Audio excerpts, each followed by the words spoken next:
Hello friends, welcome to the Braincraft Academy. आज इस video में हम कक्षा 12 की जो है हमारी बुक फ्लेमिंगो, जो इंग्लिश की हमारी मेन बुक है, कौन सी है वो? फ्लेमिंगो। उसके हम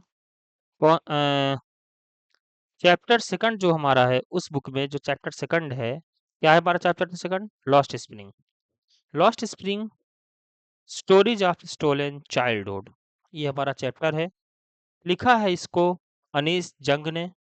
उन्होंने इसमें दो स्टोरीज बताई है कि कैसे वो जो बच्चे हैं अपना जो चाइल्डहुड है उसको खो दिए हैं और जो घर की जिम्मेदारियां हैं उनको पूरा करने में मदद कर रहे हैं अपनी फैमिली की।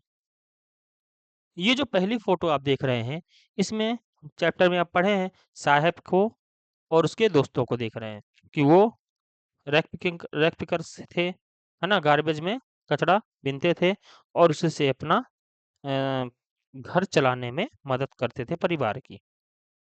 ये फोटो है, इसमें माँ जो अपने बच्चे को चप्पल देने से मना कर रही है। अब गरीबी के कारण उनके पास चप्पल खरीदने के लिए भी पैसे नहीं हैं, तो यहाँ पे इतनी ज़्यादा धूप है तब भी उसके बच्चे बिना जूते चप्पल के काम कर रहे हैं। ये तो तीसरी फोटो है, इसमें बैंगल मेकिंग का काम चल रहा है। मुकेश वाली स्टोरीज में हमें बैंगल मेकिंग के बारे में जानकारी मिलती है। तो इस वीडियो में हम सब इसके जो क्वेश्चन आंसर्स हैं उनको हम स्टडी करेंगे के आंसर्स के साथ। तो आपको अगर ये वीडियो अच्छा लगता है तो आप अपने दोस्तों को भी शेयर करें, सभी दोस्तों को भी इस इन क्वेश्चंस के आंसर भी मिल जाएंगे। ठीक है, तो इसको लाइक करें, सब्सक्राइब करें और अपने दोस्तों को शेयर भी करें। तो इसका जो हम सबसे पहले क्वेश्चन में जाते हैं बिना समय गवाए। सबसे पहले जो अंडरस्टैंडिंग द टेक्स्ट में हम पहला जो क्वेश्चन है, ठीक है ना, जो पहला क्वेश्चन है क्या है? What is Saheb looking for in the garbage dumps? Where is he and where has he come from? ये आपके पेज नंबर 16 में क्वेश्चन है पहला, कि साहब उस गार्बेज डंप्स में क्या ढूंढता है और कहाँ से रहता है और कहाँ से आया है। तो जो इसका आंसर होगा, Saheb is looking for coins, notes और other valuable things in the garbage dumps. जो साहेब है वो कॉइन्स ढूंढता है, नोट्स ढूंढता है और कुछ अदर वैल्यूएबल थिंग्स को उन गार्बेज डंप्स में ढूंढता है। For him garbage is like gold, उनके लिए वो गार्बेज गोल्ड की तरह है। He lives in Seemapuri on the outskirt of Delhi, वो कहाँ रहता है? सीमापुरी में रहता है, जो दिल्ली का एक उपनगर है। He has come from Dhaka Bangladesh, वह ढाका बांग्लादेश से आया है। Where storm had destroyed their fields and homes, जहाँ एक तूफान ने उसके घर और खेत को तहस नहस कर दिया था। Forcing his family to migrate in search of livelihood, तो जीवोपार्जन की तलाश में वो यहाँ भारत आए थे। सेकंड क्वेश्चन है, what explanations does the author offer for the children not wearing footwear? क्या एक्सप्लेनेशन देती है ऑथर कि बच्चे जो जूते चप्पल नहीं पहनते हैं? The author finds that children roaming barefoot is more a tradition than poverty. क्या कहते हैं कि जो बच्चे हैं वो गरीबी की जगह ट्रेडिशन को ज़्यादा ध्यान देते हैं कि वो जूते चप्पल नहीं पहनते हैं। Some families say it is their fate to remain poor while others simply accept it part of life. कुछ जो फैमिलीज हैं वो गरीबी को कारण मानती हैं, बट कुछ जो करती हैं, जो फैमिली हैं वो इसे एक्सेप्ट कर लेती हैं कि वो अब बिना जूते चप्पल के ही उनकी ज़िंदगी चलेगी। However the real reason is, लेकिन असली कारण क्या है? Extreme poverty which describes them a basic necessities like shoes, जिससे वो जूते तक नहीं खरीद सकते हैं, इतनी ज़्यादा गरीबी उनके पास है। तीसरा क्वेश्चन है, इस साहब happy working at the tea stall? Explain. क्या जो साहब है वो खुश था टी स्टॉल पे काम करके? तो इसका जो आंसर होगा नो, साहब is not happy working at the tea stall. साहब जो है वो हैप्पी नहीं था टी स्टॉल पे काम करके। तो ही अर्न्स 800 रुपीज एंड मील्स, जबकि वह 800 रुपये महीने का और खाना उसको मिलता था। He has lost his freedom, लेकिन उसकी जो फ्रीडम थी वो खत्म हो गई थी। Earlier as a rag picker, जब वह रेक पिकर था, he was care free and enjoyed roaming the streets, वह केयर फ्री था और गलियों में घूमता था। Now he is bound by the orders of his employer, लेकिन अब उसको उसके जो टी स्टॉल का मालिक है उसके ऑर्डर्स को फॉलो करना होगा। The steel canister he carries seems heavier than the plastic bag. जो आज वो स्टील का कनस्तर लेके चल रहा है वो उसको वजनी लग रहा है उसकी अपेक्षा वो प्लास्टिक बैग लेके चलता था जब रेक पिकर्स का काम करता था। ही वंस हैड, जब उसके पास कभी वो था, सिंबलाइजिंग हिज लॉस्ट फ्रीडम, और इससे हमें पता चलता है उसकी आज़ादी जो है वो ख़त्म हो चुकी है। फिर हमारा अगला क्वेश्चन है, what makes the city of Firozabad famous. कि जो फिरोजाबाद की सिटी है क्यों फेमस है, क्या कारण है। हमने स्टोरी में पढ़ा है कि वो जो फेमस है, Firozabad is famous as the centre of India's glass blowing industry. कि जो ग्लास ब्लोइंग इंडस्ट्री का वो इंडिया का सेंटर है, मतलब सबसे ज़्यादा यहाँ पे बनता है।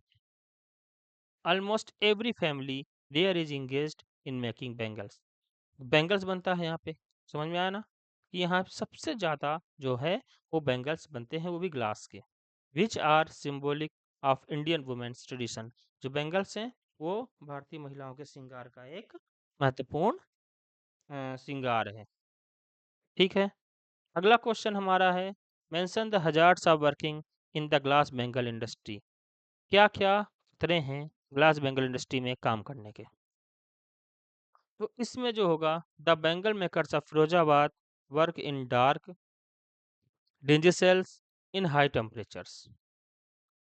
जो बैंगल मेकर हैं वो डार्क में, मतलब जो उनका जहाँ काम करते हैं वो डार्क है, डेंजर सेल्स है, मतलब कि उजला रोशनी रहती है वहाँ पे, हाई टेम्परेचर रहता है, विदाउट प्रॉपर वेंटिलेशन, कोई वेंटिलेशन नहीं होता है। They sit before hot furnaces, वो जो भट्ठी रहती है उसके जस्ट सामने बैठते हैं। Losing their eye sight at a young age, yes young age में ही उनकी आंखों की रोशनी भी चली जाती है। Poverty, exploitation, child labour, middle man, police harassment and lack of leadership make their life miserable. इन सभी कारण हैं कि पॉवर्टी है, एक्सप्लोनेशन है, चाइल्ड लेबर है, मिडिल मैन है, पुलिस हरेसमेंट है, लैक ऑफ लीडरशिप है। तो इन सब कारण उनकी ज़िंदगी ऐसी ही रह जाती है। अगला क्वेश्चन है, how is Mukesh attitude to his situation different from that of his family. जो मुकेश का सिचुएशन था वो कैसे उसकी फैमिली से अलग हुआ। ठीक है, तो इसका जो आंसर होगा, क्या होगा, इसका आंसर हम जानेंगे। तो Mukesh dares to dream of becoming a motor mechanic. Mukesh क्या किया, अपनी फैमिली के अलग जाकर उसने मोटर मैकेनिक बनने का निश्चय किया। Unlike others in his family, अपनी फैमिली के खिलाफ जाके, उसकी फैमिली में सभी बैंगल मेकिंग का काम करते थे।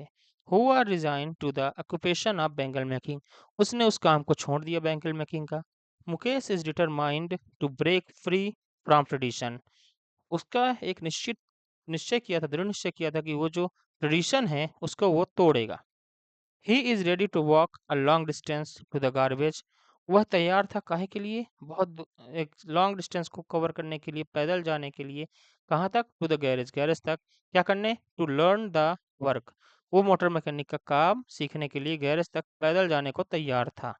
तो his courage and determination set him apart, तो अपने करेज और अपने डिटर्मिनेशन के कारण वो जो चाहता है वो बन सकता है। फिर एक क्वेश्चन है हमारे page number understanding the text में, हमारा जो क्वेश्चन है पेज नंबर 20 में, कि what could be some of the reasons for the migration of people from village to cities. क्यों लोग गांव से शहर की ओर आते हैं, क्या कारण हो सकते हैं। इसके बहुत सारे कारण हैं, यहाँ पे कुछ महत्वपूर्ण कारण हम आपको यहाँ पे बता रहे हैं। तो पहला कारण होता है एम्प्लॉयमेंट अपॉर्चुनिटीज। कोई भी आदमी शहर की ओर आता है तो उसका एक ही उद्देश्य होता है, पैसा कमाना। ठीक है ना, गांव में उतनी सुविधा नहीं होती है पैसे कमाने की, उतना रोजगार नहीं मिलता है, लेकिन शहर में रोजगार जल्दी मिल जाता है और पैसे भी अच्छे मिलते हैं। तो एम्प्लॉयमेंट अपॉर्चुनिटीज रहती हैं शहरों में। Cities offer more jobs, cities में बहुत अच्छी जॉब मिल जाती है, स्पेशली इन इंडस्ट्रीज। हम मजदूरी भी करेंगे तो यहाँ पे अच्छे पैसे मिलते हैं गांव की अपेक्षा। तो industries, services and businesses which are often not available in village, जो गांव में उपलब्ध नहीं है। दूसरा मेन कारण है बेटर एजुकेशन। हर कोई अपने बच्चे को अच्छी शिक्षा देना चाहता है, तो गांव में वो सुविधा उसको नहीं मिल पाती है। तो अर्बन एरियाज है schools, colleges and vocational institutes. जो शहरों में अच्छी स्कूल्स होती हैं, कॉलेजेस होते हैं, वोकेशनल इंस्टीट्यूट्स होते हैं, तो ये क्या करते हैं, attracting families who want quality education for their children. जो अपने बच्चों को अच्छी सी एजुकेशन देना चाहते हैं, वो गांव से शहर की ओर आते हैं। तीसरा जो मेन कारण है वो है हेल्थ केयर फैसिलिटीज़। गांव में हम जानते हैं कि अच्छे डॉक्टर नहीं मिलते हैं, कोई अच्छी मेडिसिन की दुकान नहीं मिलती है, कोई मेडिकल नहीं रहता है, कोई पैथोलॉजी नहीं रहती है, लेकिन शहरों में सारी चीज़ें उपलब्ध रहती हैं।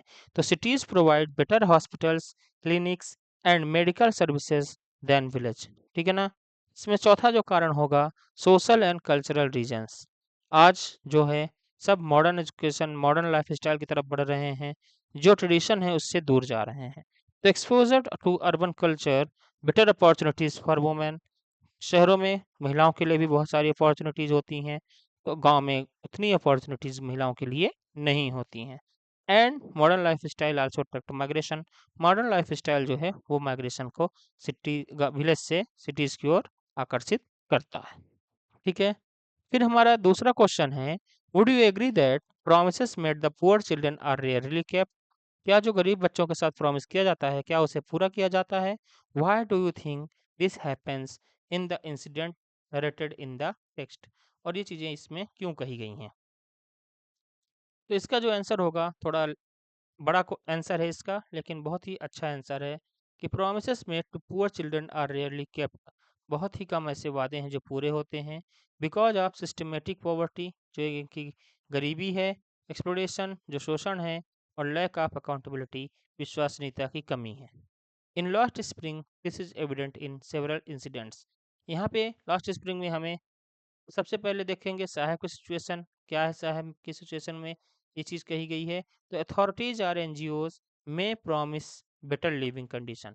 अथॉरिटी और एनजीओ प्रॉमिस करती हैं कि वो अच्छी सुविधाएं देंगे, एजुकेशन अच्छी देंगे, सपोर्ट अच्छा करेंगे, लेकिन साहब कंटिन्यूज रैक पिकिंग। लेकिन साहब जैसे लोग रैक पिकिंग का काम करते रहते हैं, because the promise are not followed through. क्योंकि जो वादे किए जाते हैं वो पूरे ही नहीं होते। His family remains trapped in poverty. उनकी फैमिली हमेशा गरीबी के जाल में ही फंसी रहती है। ऐसे ही मुकेश के सिचुएशन में हम देखते हैं कि although children are told that education and training could help them escape traditional work. कि क्या कहते हैं कि एजुकेशन हो और ट्रेनिंग हो तो जो हमारा ट्रेडिशनल वर्क है उससे हम दूर जा सकते हैं। द रियलिटी इज़ दैट, लेकिन हकीकत क्या है, families are force to continue bangle making. जो फैमिली है, पेरेंट्स हैं, खुद फोर्स करते हैं अपने बच्चों को कि वो बैंगल मेकिंग का काम करें, due to financial pressure. Financial pressure, उनके पास पैसे की कमी है, तो उनके बच्चे जो काम करते हैं उससे उनको पैसे की कमी जो है वो पूरी होती है। एंड सोशल एक्सपेक्टेशंस, उसके कारण वो अपने बच्चों को काम कराते हैं। इसमें थोड़ा सा और हमने ऐड किया है कि ऐसा क्यों होता है। तो सबसे पहला है lack of proper enforcement of law against child labour. जो चाइल्ड लेबर का लॉ है वो अच्छे से काम नहीं कर रहा है, उसको जो काम करने वाले हैं उस तरीके से काम नहीं कर रहे हैं। Families dependence on immediate income from children's work. बच्चे थोड़े से बड़े हुए, पैसे कमाने लगे, तो फैमिलीज को उससे सपोर्ट मिलता है, तो वो पढ़ाने का छोड़ के काम करवाने लगते हैं अपने बच्चों से। फिर exploration by employer and middle man, शोषण होता है एम्प्लॉयर्स और मिडिल मैन के द्वारा ऐसे वर्कर्स का। फिर society apathy towards the poor, गरीबी और अमीरी में फ़र्क, इसके कारण भी ये होता है। अमीर लोगों के कार्य जल्दी होते हैं, गरीबों के काम नहीं होते हैं। तो हम कह सकते हैं कि in short the promise remains unfulfilled. जो प्रॉमिस हैं वो अनफुलफिल होते हैं। क्यों? Poverty and exploitation are stronger. जो पॉवर्टी और एक्सप्लोटेशन है वो मजबूत है, किससे? गुडविल और इंटेंशन से, उससे वो मजबूत है। इसलिए इनके जो वादा है, इनके लिए जो वादा किया जाता है गरीबों के लिए, वो कभी भी पूरा नहीं होता है। अगला क्वेश्चन है, what forces conspire to keep the workers in the Bengals industry of Firozabad in poverty? ऐसे क्या फोर्सेस हैं, ऐसे क्या कारण हैं कि वो जो काम करते हैं वो वहीं पे रह जाते हैं? तो इसका भी हमने कुछ आंसर बनाया है कुछ पॉइंट्स में। Several forces work together to keep the workers in Firozabad bangle industry poor. कई सारे ऐसे कारण हैं इससे जो काम करते हैं बेंगल इंडस्ट्री में मजदूर, वो गरीब के गरीब ही रह जाते हैं। तो सबसे पहला कारण है एक्सप्लोरेशन बाय मिडिलमैन। सबसे मेन कारण, वो काम करते हैं लेकिन काम करने के बाद भी, पूरा इतना मेहनत करने के बाद भी उनको उनके हक का पैसा नहीं मिलता। वो अपना जो बैंगल्स हैं वो बहुत ही कम दाम में मिडिलमैन को सेल कर देते हैं, लेकिन मिडिलमैन उन्हीं बैंगल्स को ह्यूज प्रॉफिट्स में आगे सेल करता है। तो मिडिलमैन को करना कुछ नहीं होता है, केवल वो सस्ते में खरीदता है और महंगे में बेचता है। तो मिडिलमैन और अमीर होता है और जो मजदूर हैं, जो बैंगल बना रहे हैं, वो गरीब के गरीब रह जाते हैं। दूसरा मेन कारण है पुअर वर्किंग कंडीशन। जहाँ काम करते हैं बहुत अच्छी जगह नहीं है, लॉन्ग आवर्स इन हॉट, कई घंटे वहाँ पे काम करते हैं, hot dark and unsafe workshop. जो उनकी वर्कशॉप होती है वो अनसेफ होती है, डैमेज होती है। इससे उनकी हेल्थ भी डैमेज होती है, limiting their ability to earn more, और उस जिसके कारण वो कुछ और नहीं कर पाते हैं, यही काम करने को वो मजबूर रहते हैं। फिर है जनरेशनल ऑक्यूपेशन। ये एक tradition generation to generation transfer होने वाला ऑक्यूपेशन वहाँ पे माना जाता है। Families have been bangles makers for generations and tradition pressure children continue the work। तो इसके कारण जो नई नई जनरेशन आती है वो इसी काम को करती रहती है, तो ये इस चीज़ से बाहर ही नहीं निकल पाते हैं। फिर है लो वेज, हार्ड वर्क करते हैं बहुत, लेकिन पैसा कम कमाते हैं, बेयरली इनफ फॉर सर्वाइवल, और जितना कमाते हैं वो उनके जीविकोपार्जन के लिए नहीं रहता है, उससे कम रहता है। लैक ऑफ एजुकेशन, उनको पढ़ाई की कमी रहती है। Children and adults often remain illiterate, वो पढ़ नहीं पाते क्योंकि वो बेंगल में का काम करते रहते हैं, पढ़ाई नहीं कर पाते हैं। Preventing them from seeking better jobs, तो उनको कोई अच्छी जॉब भी नहीं मिलती, तो मजबूरी में उनको इसी काम को कंटिन्यू करना पड़ता है। डेप्ट एंड लोन्स, कई सारे उनकी कर्ज और लोन लिए रहते हैं। तो मैनी वर्कर्स आर इन डेप्ट टू मनी लेंडर्स, जो साहूकार होते हैं, जो एम्प्लॉयर होते हैं, उनके मालिक होते हैं, वो इनको कर्ज देके अपने जाल में फंसा लेते हैं। तो trapping them in a cycle of poverty, तो ये गरीबी के जाल में फंसे रहते हैं और उसी कारण ये वहाँ पे काम करने के लिए मजबूर रहते हैं। फिर है गवर्नमेंट नेग्लिजेंस। गवर्नमेंट का भी ध्यान होना चाहिए बट उसका भी नहीं रहता है। वीक इन्फॉर्मेंस ऑफ लेबर लॉ, जो लेबर लॉ होता है मजदूरों के लिए, वो उसका अच्छे से काम नहीं होता है, उसको लागू अच्छे से नहीं कर पा रहे हैं। एंड लैक ऑफ सपोर्ट, जो सपोर्ट भी नहीं हो पाता है इनका। कीप एक्सप्लोरेशन अनहैक्ड, और जिसके कारण जो शोषण है वो बिना रुके होता रहता है ऐसे मजदूरों का। तो हम कह सकते हैं कि इन शॉर्ट में कि पॉवर्टी परसिस्ट बिकॉज, क्यों है, exploration, tradition, depth, poor health and lack of education from a vicious cycle. इन सब के कारण वो पॉवर्टी रही आती है, खत्म ही नहीं होती। फिर है हमारा टॉकिंग अबाउट द टेक्स्ट में, ये पेज नंबर 20 में क्वेश्चन है पहला कि how in your opinion can Mukesh realise his dream, क्या मुकेश अपने सपने को पूरा कर सकता है। तो हमारा आंसर है Mukesh can realise his dream through strong determination, hard work and education. वो कैसे कर सकता है, उसका डिटर्मिनेशन स्ट्रांग होना चाहिए, अच्छी मेहनत करे और एजुकेशन प्राप्त करे। He must take training in a garage, उसे ट्रेनिंग लेनी होगी गैरेज में। लर्न टेक्निकल स्किल्स सीखनी होगी। And gradually free himself from the cycle of poverty and exploration, वो जो पॉवर्टी और एक्सप्लोरेशन है उससे उसे बाहर निकलना पड़ेगा। विद गवर्नमेंट हेल्प, सरकार की सहायता से, vocational schemes and self relief, सरकार की सहायता, वोकेशनल स्कीम्स जो होती हैं, और खुद पे विश्वास के कारण हिज ड्रीम्स इज अचीवेबल, उसका जो सपना है वो पूरा करने लायक है और वो कर भी सकता है। फिर दूसरा क्वेश्चन है mention the hazards of working in the glass Bengal industry. हमने पीछे इसको देखा है इस आंसर को, यहाँ पे हमने कुछ पॉइंट्स वाइज आंसर बनाया है। ठीक है, तो जो पहला पॉइंट है, work in dark unhygienic and ill ventilated rooms, जहाँ पे ये काम करते हैं मजदूर वो डार्क रहता है, अनहाइजीनिक रहता है और इल वेंटिलेटेड रहता है, जहाँ पे ये सभी काम करते हैं। फिर exposure to high heat of furnaces, जो भट्टियाँ हैं, उनमें जो आग रहती है, टेम्परेचर रहता है बहुत ज़्यादा हाई रहता है, बहुत ज़्यादा गर्म रहता है। फिर risk of losing eyesight early in life, young age में ही जो ये वर्कर्स हैं, इनकी आंखों की रोशनी चली जाती है, ख़त्म हो जाती है, तो इसका भी खतरा रहता है। फिजिकल डिफॉर्मिटीज़, पुअर हेल्थ, काम अपने हाथों से करते हैं तो इनको उसकी भी परेशानी रहती है, ठीक है ना? कहीं कुछ हो गया तो इनकी शरीर से को खतरा रहता है और इसके कारण इनकी तबीयत भी सही नहीं रहती, उनकी तबीयत भी खराब होने लगती है। Exploitation by middleman and money lenders, ये भी मिडलमैन जो होते हैं दलाल और जो साहूकार होते हैं, ये भी इनका शोषण करते रहते हैं। और entrapment in poverty and child labour, वो फंसे रहते हैं उस जाल में, गरीबी के और चाइल्ड लेबर के, इसके जाल में भी ये फंसे रहते हैं। तो ये सारे खतरे इस इंडस्ट्री के हैं। तो why should child labour be eliminated and how, हमारा आखिरी क्वेश्चन है कि चाइल्ड लेबर को कैसे खत्म करना होगा।